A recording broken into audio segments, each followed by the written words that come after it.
The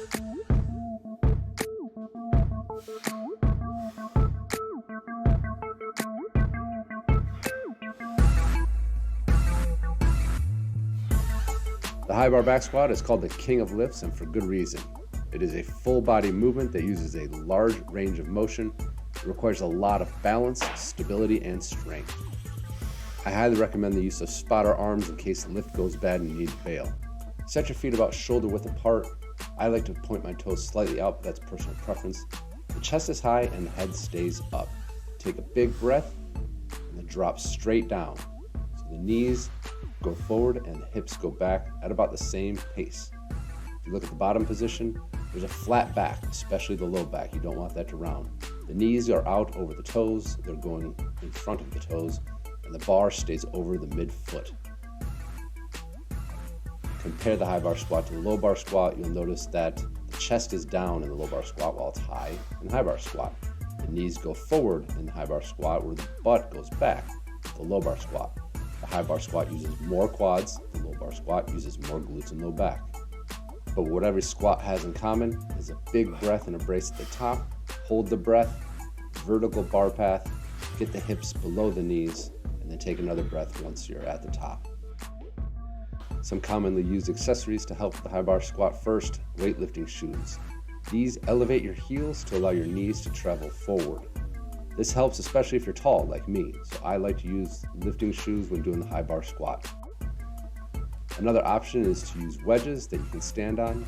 If you're wearing flats like I am here, these raise your heels. These allow your knees to go forward. It allows you to get your hips below your knees without rounding the low back.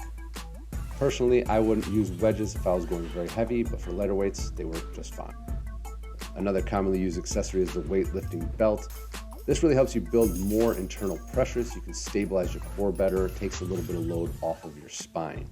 I especially like to use these when going very heavy. When I'm going lighter, I usually don't bother. You brace and push against it like you're about to get hit in the stomach. Whenever unracking the bar, make sure the bar is in the right position. Get your feet directly under the bar, brace before unracking. Take a big breath, push hard against that belt, and just squat as normal. A couple good squats shown here, and now we'll demonstrate a bad squat. The hips come up too fast. If that happens, just bail. You don't want to put too much strain on your low back. Looking at the setup, the bar should be at about chest height.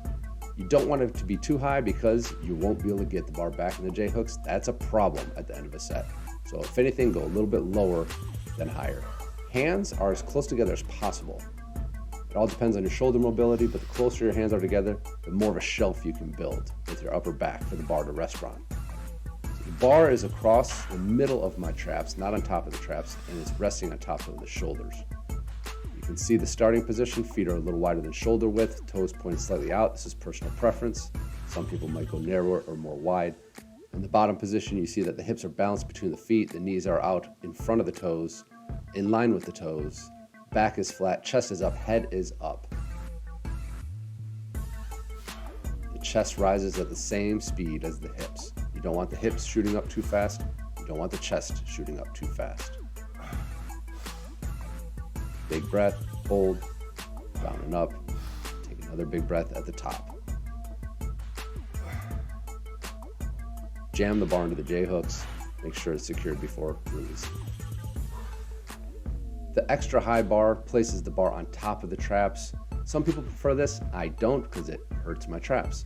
I like to put the bar a little lower, what I call the normal high bar, where it's kind of in the middle of the traps and resting on the shoulders.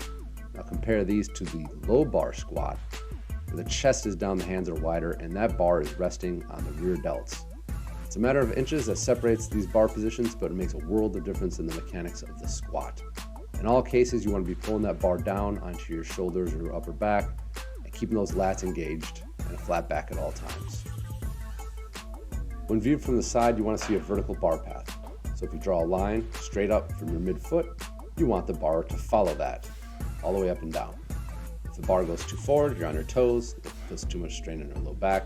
If you're too far back on your heels, you can fall backwards. So keep the pressure evenly distributed across your entire foot.